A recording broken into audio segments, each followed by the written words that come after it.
You know, in the world of crime, there's a new kind of fingerprint, and you're not going to find it on a doorknob or a shoe. Nope, it's hidden away in the ones and zeros of our digital lives. Welcome to The Explainer, where today we are hitting the trail with the digital detectives. Okay, just imagine this for a second. A pretty common cybercrime. You get a phishing email, you click a link, it happens. And bam, just like that, a fraudster has access to your bank account. For you, it's a total disaster. But for our forensic investigator, it's a digital crime scene. Every single click, every login, every keystroke, it all leaves a tiny trace, a breadcrumb trail that can lead right back to the person who did it. So what exactly is digital evidence anyway?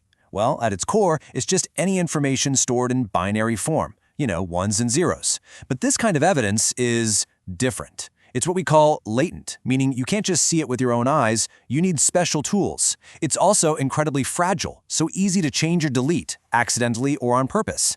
And it is extremely time-sensitive. Because of all that, handling it with specialized care isn't just a good idea, it's an absolute must. And believe me, the scope of these crimes is just massive. We're talking everything from hacking into corporate servers to really sophisticated identity theft schemes. In pretty much every single case, the computer plays one of two roles. It's either the target of the crime, or it's the tool that was used to pull it off. So that brings us to the first and honestly the most critical phase of any digital investigation, securing that digital crime scene. The goal here is really simple, but it is so important. Preserve the evidence exactly as it was found and make sure it can actually hold up in a court of law. Investigators have to follow an incredibly meticulous procedure. They photograph everything before they even think about touching it. They document every single device, every cable, how it's all connected. And here's a huge rule. If a computer is off, you never ever turn it on. You just unplug it from the wall. But if it's on, you leave it on. Now, why is that?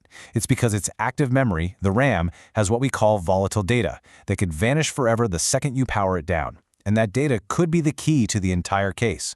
You just isolate it from the network so the bad guy can't wipe it from halfway around the world. All right, so once the device is secured, how in the world can investigators prove the data hasn't been changed one little bit? The answer is a really cool technique called hashing. The best way to think of it is like a unique, unforgeable fingerprint, but for data. A special algorithm scans a file and spits out a unique string of letters and numbers. That's the hash value. And the real power of hashing is just how sensitive it is. Look at this.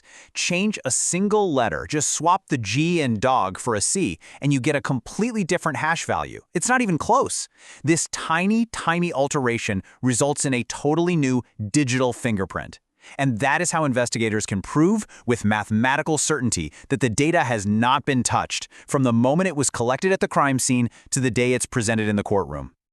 Now, backing up all that math is the paperwork. It's called the chain of custody, and it's basically a log that tracks the evidence's every single move, every person who touches it, every place it's stored, why they accessed it, everything. A single gap in this chain, just one undocumented step, can get an entire case thrown right out of court. It is absolutely non-negotiable.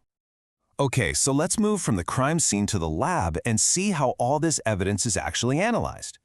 Investigators have some seriously powerful software that acts like a digital magnifying glass, letting them peer into the deepest, darkest corners of a device.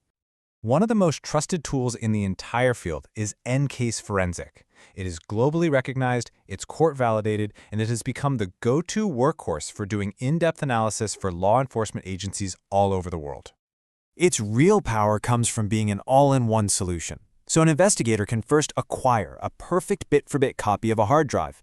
Then they can analyze that copy, searching for keywords, even pulling back deleted files from the brink. And finally, the software helps them report all those findings in a clean, professional format that's ready for legal proceedings. Now, another essential tool, one that's often used right there at the crime scene, is FTK Imager. It's a super popular and free tool that is fantastic at creating those perfect copies or forensic images of digital media. Its versatility is really the key here. Yeah, it makes images in all the standard formats, but its real advantage on site is the ability to preview a drive's contents and capture that live memory we talked about. This lets an investigator do a quick triage right then and there to see if a device is even relevant to the case, which, as you can imagine, saves a ton of precious time. Both of these tools are always used with a critical piece of hardware called a write blocker. Think of it as a digital do not touch sign.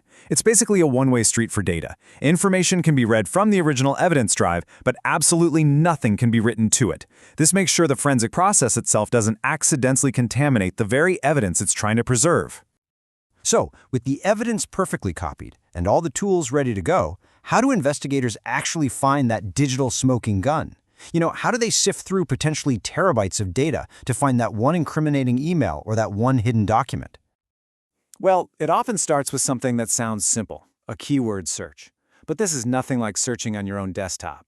These forensic tools can scan everything, every file, every hidden folder, even little fragments of deleted files for specific words or phrases. This helps investigators quickly zero in on what really matters in a mountain of data. What if a suspect tries to hide a file? A pretty common trick is to just change the file extension, like renaming a nasty program from virus.exe to familyphoto.jpg. While file signature analysis is what foils this little trick. It ignores the name and looks at the actual code at the very beginning of the file, its signature, to identify what the file truly is, no matter what it's called. Sometimes the biggest clues aren't even on the suspect's computer. Investigators use techniques like Google dorking, which is a funny name for using advanced search commands to find sensitive files that a company might have accidentally left wide open on the public internet. A simple search could turn up confidential spreadsheets with salary info, project plans, you name it. And what about files that have been deleted? Here's the thing. When you delete a file, the data usually isn't erased right away. The space it was using is just marked as available for new data.